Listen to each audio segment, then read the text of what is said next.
നമസ്കാരം. എസ്.എൻ.ഡി.പി യോഗം general secretary Vellappally നടേശനെതിരെ കടുത്ത വിമർശനവുമായി മുസ്ലിം ലീഗ് മുഖപത്രം ചന്ദ്രിക.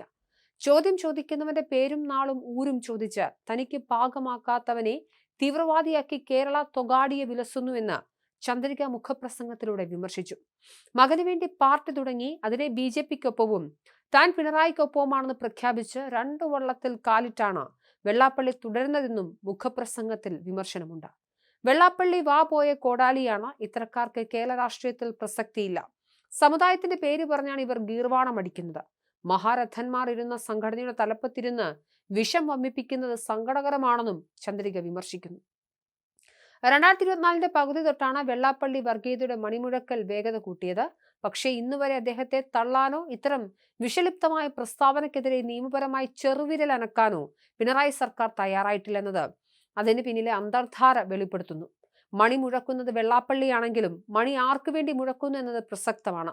ഇസഡ് കാറ്റഗറി സുരക്ഷയ്ക്കുള്ള നന്ദി കേന്ദ്രത്തെയും മൈക്രോ ഫിനാൻസ് തട്ടിപ്പ് കേസിലെടുത്ത് 21 കേസുകളിൽ കുറ്റപത്രം അനങ്ങാത്തതിലുള്ള നന്ദി പിണറായിയോടും കാണിക്കുക എന്നതാണ് വെള്ളാപ്പള്ളിയുടെ വർഗീയ കാർഡിന് പിന്നിലെന്നും ചന്ദ്രിക മുഖപ്രസംഗത്തിൽ പറയുന്നു. വെള്ളാപ്പള്ളിയുടേത് ഒരു സമുദായത്തിന്റെയോ സംഘടനയുടെ അഭിപ്രായമാണെന്നും അദ്ദേഹം പറഞ്ഞാൽ സമുദായം ഒന്നടങ്കം കൂടെ നിൽക്കുമെന്ന് കരുതാൻ നിർവാഹമില്ല. കാരമം പൂജ്യം ശ്രീ ജയിപ്പിക്കണമെന്ന് പറഞ്ഞവരൊക്കെ തോൽക്കുകയും തോൽപ്പിക്കണമെന്ന് പറഞ്ഞവരൊക്കെ സ്വന്തം തട്ടകത്തിൽ തന്നെ വിജയശ്രീലാളതായതും നാളതുവരെയുള്ള ചരിത്രമാണ്. 2024 പകുതി തൊട്ടാണ് വെള്ളാപ്പള്ളി വർഗീയതയുടെ മണിമുഴക്കൽ അല്പം വേഗത കൂട്ടിയത്.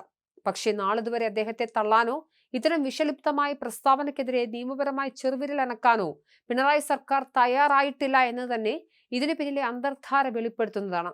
മണി മുഴക്കുന്നത് വെള്ളാപ്പള്ളിയാണെങ്കിലും മണി ആർക്കു വേണ്ടി മുഴക്കുന്നു എന്നത് ഏറെ പ്രസക്തമാണ്. ഇന്ത്യയിലെ അവസാനത്തെ ഇടതു മന്ത്രിസഭയുടെ അന്ത്യകൂദാശയ്ക്ക് ഇനി ഏതാനും നാളുകൾ മാത്രമേ ബാക്കിയുള്ളൂ എന്ന് തോറ്റാലും മൂർത്തവും അമൂർത്തവുമടക്കം കടിച്ചാൽ പൊട്ടാത്ത ശങ്കരാടി സ്റ്റൈൽ ന്യായം ചമയ്ക്കുന്ന കേരളത്തിലെ പാർട്ടി സെക്രട്ടറി മുതൽ അണ്ടിമുക്ക് സഖാക്കൾ വരെ അറിയാമെന്നും പിണറായി സർക്കാർ പ്രതിസന്ധിയിൽ നിൽക്കുന്ന സമയത്തെല്ലാം രക്ഷകനായി വെള്ളാപ്പള്ളി എത്തിയിട്ടുണ്ട് എന്നും ചന്ദ്രിക പറയുന്നു. സ്വർണ്ണക്കൊള്ളയിൽ സർക്കാരും പാർട്ടിയും അടിമുടി നാണം കെട്ട് കിടക്കുന്ന സമയത്ത് ചർച്ച മാറ്റാൻ ഇത്തരമൊന്ന് പ്രതീക്ഷിച്ചതാണ്. മദ്യം പാടില്ലെന്ന് പറഞ്ഞ ശ്രീനാരായണ ഗുരുവിന്റെ പേരിലുള്ള സംഘടനയുടെ തലപ്പത്തിരുന്നാണ് മദ്യവ്യവസായിയായ വെള്ളാപ്പള്ളി വർഗീയത കത്തിച്ചുവിടുന്നത്. കിലുക്കം സിനിമയിൽ എല്ലാം എറിഞ്ഞുടച്ച ശേഷം രേവതിയുടെ കഥാപാത്രം ഇത്രയേ ഞാൻ ചെയ്തുള്ളൂ എന്ന് പറയുന്നത് പോലെയാണ് വെള്ളാപ്പള്ളിയുടെ പ്രതികരണം. പൊതിഞ്ഞു കിടക്കുന്ന മാലിന്യം കളയാൻ കേരളത്തിലെ ഭരണകർത്താക്കൾക്ക് സാധിക്കുന്നില്ല. ബി.ജെ.പി ഭരണത്തിൽ വെള്ളാപ്പള്ളിക്ക് ഇത് പറയാം. ബി.ജെ.പി ആണോ സി.ജെ.പി ആണോ സി.പി.എം ആണോ ഭരിക്കുന്നതെന്ന കൺഫ്യൂഷൻ ഉള്ളതിനാൽ പിണറായി ഭരണത്തിലും ഇത് തന്നെ പറയുമ്പോഴും ഒന്നും കണ്ടില്ലെന്ന് നടിച്ച് ചത്തതുപോലെ കിടക്കുകയാണ് ആഭ്യന്തര വകുപ്പെന്നും ചന്ദ്രിക മുഖപ്രസംഗത്തിൽ വിമർശിക്കുന്നുണ്ട്.